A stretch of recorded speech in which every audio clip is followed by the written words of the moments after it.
Diaz. Vini. Güler. Yo'q, uzatma o'tmadi ikkinchi urinish. Yaxshi kombinatsiya. Arda jarmaydonchini yiqildi, ammo hakam penalti yo'q demoqda.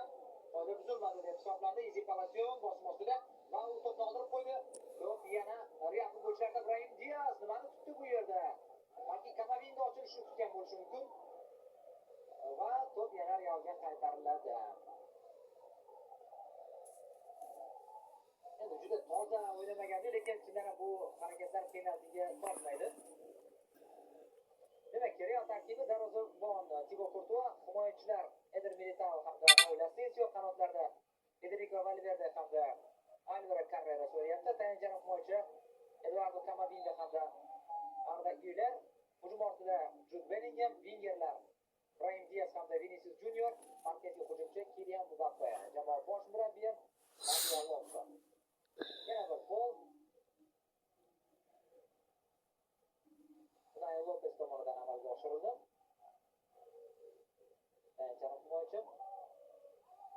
Uchasini demak Juan Martinez Munuera boshqarib bormoqda va birinchi taymda u umumiy 5 ta sariq kartochka ko'rsatdi.